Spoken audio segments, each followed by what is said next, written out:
AMDAL jadi dagangan, lingkungan jadi korban, aktivis desak Kepala Dinas LHP Sumsel mundur. Setelah Jaksa Agung ST Burhanuddin menegaskan agar seluruh kejati tidak berkompromi dengan pelanggaran hukum, kini aktivis lingkungan melayangkan ancaman serius yakni melaporkan pemerintah Provinsi Sumsel ke Kementerian Lingkungan Hidup dan Kehutanan serta aparat penegak hukum. Para aktivis menuding Pemprov Sumsel melakukan pembiaran sistematis terhadap perusahaan tambang yang beroperasi tanpa dokumen analisis mengenai dampak lingkungan.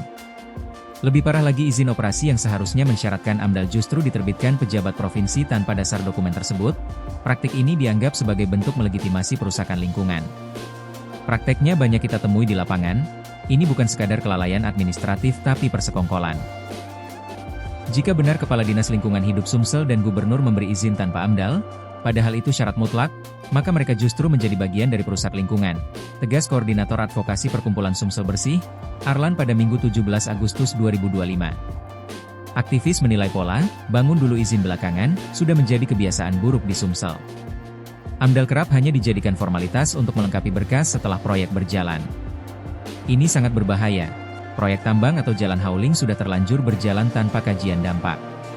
Ujung-ujungnya masyarakat yang dikorbankan, lingkungan rusak, banjir, pencemaran dan konflik lahan, lanjut Arlan. Menurutnya praktik ini memberi contoh buruk bagi investor. Kalau dibiarkan semua perusahaan akan berpikir sama, jalankan dulu proyek, izin urus belakangan. Pemerintah provinsi bukannya jadi pengawas malah jadi fasilitator perusakan, ujarnya. Salah satu contoh mencolok adalah pembangunan jalan hauling batubara sepanjang 26,4 km oleh PT Livai Bersaudara Abadi di Kabupaten Lahat.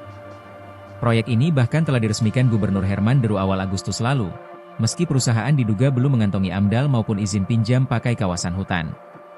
Framingnya seolah capaian besar, padahal ini pelanggaran mendasar. Bagaimana mungkin proyek jalan tambang diresmikan tanpa AMDAL?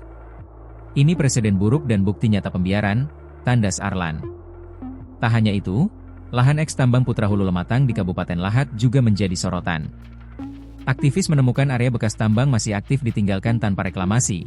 Padahal sesuai Undang-Undang Nomor 3 Tahun 2020, perusahaan dapat dijerat pidana karena meninggalkan eks tambang tanpa melakukan pemulihan lingkungan. Sudah memalsukan dokumen, meninggalkan reklamasi tanpa kejelasan, bahkan lubang tambang dibiarkan menganga. Ini jelas kejahatan lingkungan yang nyata, tegas Rahmat Sandi, Direktur Suara Informasi Sriwijaya. Menurut Rahmat, Kepala Dinas LHP Sumsel beserta Kabid yang membidangi justru telah berubah fungsi, bukan lagi penjaga lingkungan melainkan perusak. Kewenangan AMDAL itu sudah jelas aturannya. Kalau izin tetap dikeluarkan tanpa AMDAL itu kong kali kong untuk kepentingan tertentu, kami siap melaporkan hal ini ke Menteri LHK dan aparat penegak hukum, ujarnya. Di sisi lain, Jaksa Agung dalam pernyataannya menegaskan agar seluruh jajaran kejaksaan termasuk di Sumsel, tidak lagi berkompromi terhadap pelanggaran hukum pertambangan dan lingkungan.